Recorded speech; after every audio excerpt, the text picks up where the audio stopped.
Hello, this is Howard Eisenberg from NCC Data, and in our continuing series of conversations with customer experience and contact center leaders, I want to introduce a pretty interesting figure that we've run across. I had a conversation with Regal.io several months ago. Mandy Jarman introduced me to the company, and I wanted to get a little deeper dive into the background of Regal, what they do, and Mandy was kind enough to introduce me to the CEO and co-founder of Regal, Alex Levin. So Alex, welcome. I appreciate the opportunity to talk with you today.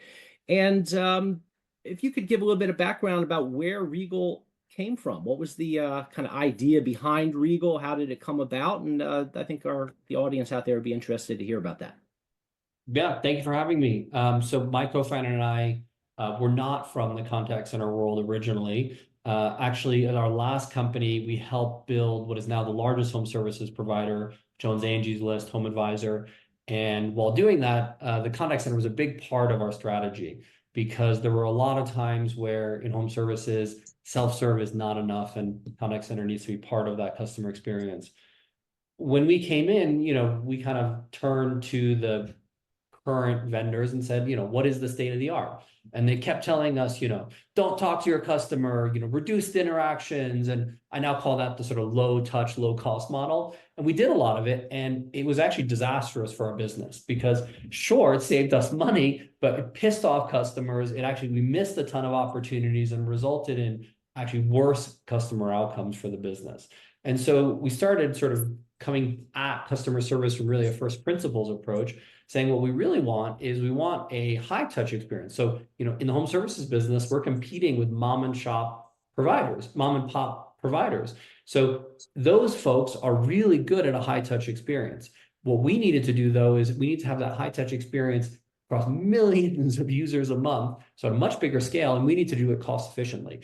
And that really wasn't possible with the current systems that legacy CCaaS offered. So ultimately we left and started Regal. And that's our mission, right? We like helping businesses end this terrible customer experience by focusing on using data and AI to really drive differentiation and create these perfect customer interactions. Particularly, I'll highlight a few things that I think are important that we believe in. One is, marketing teams now use customer data for every interaction, right? If you ever get an email from marketing or you go to the website, it knows who you are. It says, hi, so see you did this. So marketing teams are using it. Why can't contact center teams use it? Today, most teams are using that personal data in like 0% of interactions. So a big part of our thesis is that that should be 100% of interactions in the contact center that are using customer data and customer intent signals to personalize what's going on. The other one is, I'd say we believe very strongly that 10 years from now, 90% of interactions will be done in the contact center by autonomous AI agents instead of human agents. Even today, I'd say most of our customers, 10 to 20% of their interactions are done by autonomous AI agents, which shocks some people, but they've gotten that good so quickly and they're only getting better.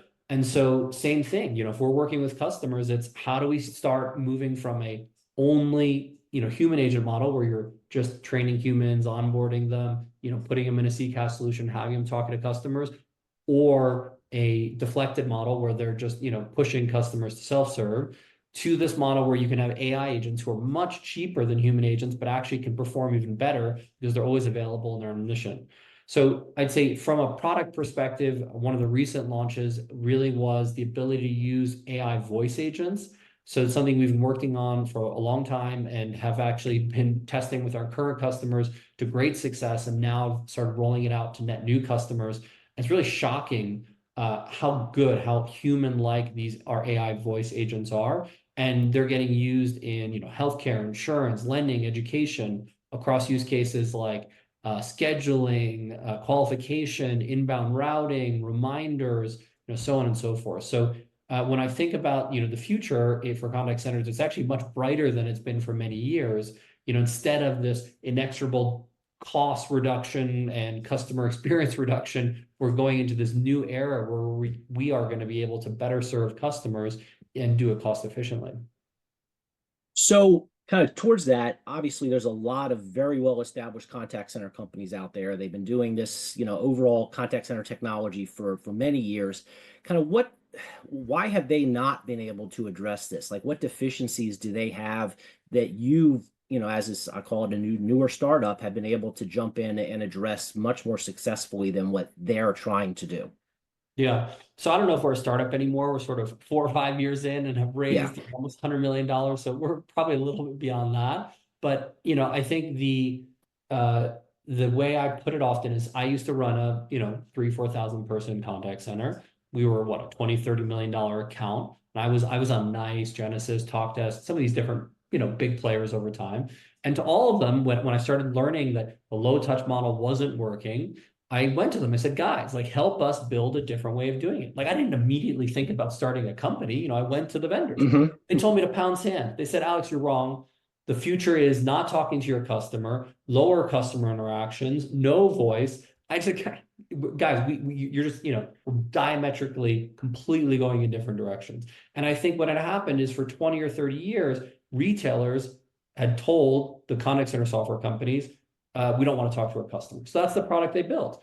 And now what happened is people who shop online now expect the rest of their life to be online. And it's not selling CDs, it's life insurance, healthcare, school, much more complicated things that have a different customer interaction and require different technology. So ultimately, the focus of the legacy CCaaS players is so much on that low touch, low cost model that we went and started a new company. Now, in the 4 or 5 years we've been around, they've seen what we've done and we're friendly with them. And now a lot of those execs have come to me and go, oh, Alex, we were wrong. Like voice isn't dying. Like actually, there's a whole reason to have these high touch experiences. And you can do proactively even engage customers because it's ROI positive, which is one of our big theses in this space.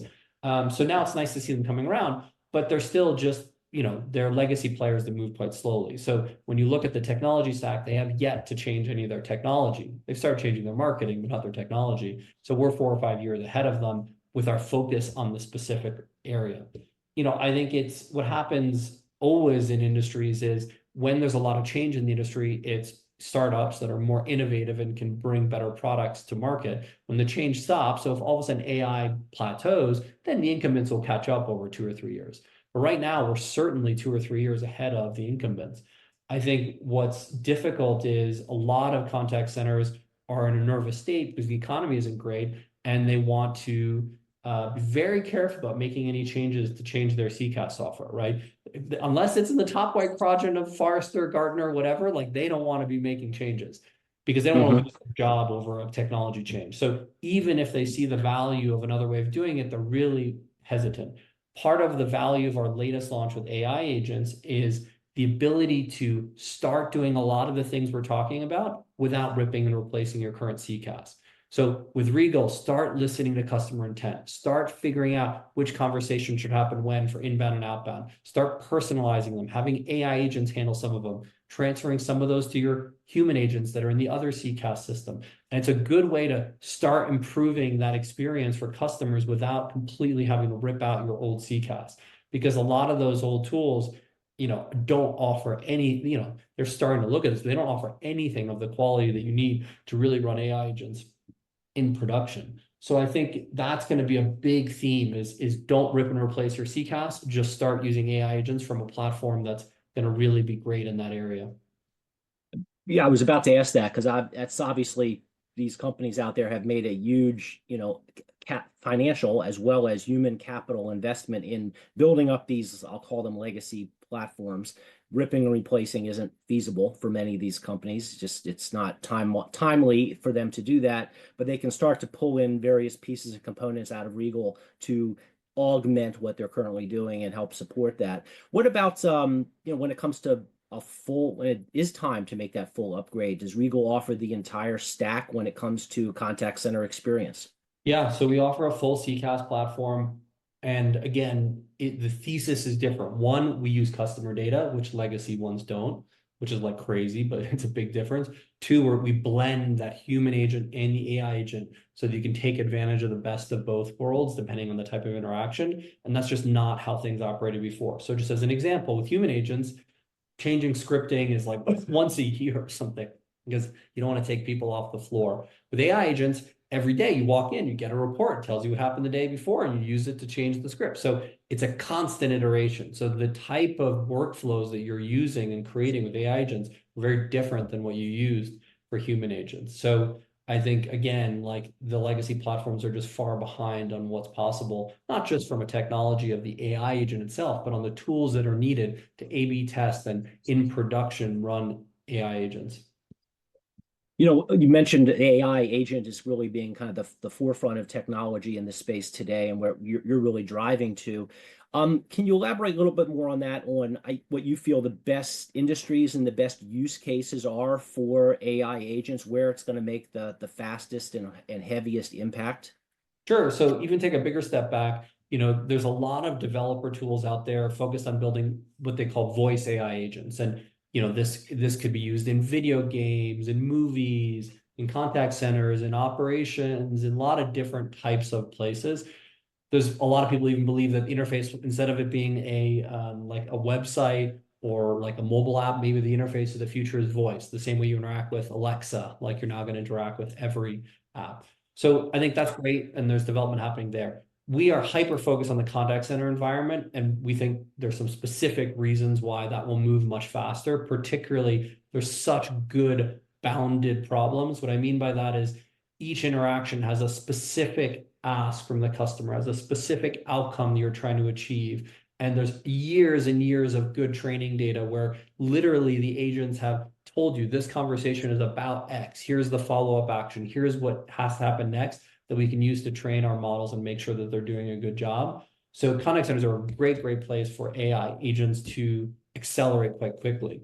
I think within the contact center environment, what we look for is cases that are going to be good for AI agents. So AI agents cannot do everything yet. So we shouldn't try. What they're good at is highly repetitive, very, to my point before, very bounded type problems, like not a sort of a call where you don't know the outcome. You want calls ideally without big knowledge bases that are required, because especially on voice, that can slow down the interactions. And you want calls where it's something perhaps that today is not going to require that much selling or convincing. The AI agents can do a little bit of sort of objection handling and pushing, but they're definitely not all the way to like true selling yet. Those calls, like I say, for most of our customers make up 10, 20% of their volumes. It's a great opportunity. For instance, a Medicare Advantage customer of ours, instead of having human agents do the qualification where the customer was sitting on the line waiting, then the human agent had to do it, and often they're wasting their time. Now AI agents do the qualification of new customers instantly, and if it's an eligible customer, then either transfer them to human or pre-schedule the call at a time that's good for the customer, making the customer experience better and the experience for the agent and the company better. So I think there are these examples that are just win-wins that are going to take over very quickly and continue to roll out. And what will happen is, as we incrementally get better at AI agents, we will go to our customers and say, okay, now that use case we couldn't quite do, we can do that now. Okay, so let's roll that out and then that out. And it's going to be a slow transition from 100% human agents to, I don't think it'll ever be 100% AI agents, but call it 90% AI agents 10 years from now. Very good. Very good. Well, Alex, thank you very much for your time. I would really appreciate it. You have some great insights into where the industry is going, and certainly where Regal can bring a lot of value to our clients. So we appreciate that. So out there, if you would like to find out more about Regal, if you'd like to set up a meeting, please reach out to us at NCC Data. We're more than happy to coordinate and bring the right Regal resources into the conversation and see if there's a good fit for them to solve your business challenges. Again, Alex, thank you very much. We appreciate it. If anyone wants to go out and check out Regal, it's regal.ai on the web. We got tons of information there that you can see, and some actual real life examples you can listen to. So I'm sure they'll be very excited to have you join them online. We are looking forward to continuing these conversations in the future, and everyone have a great and productive day.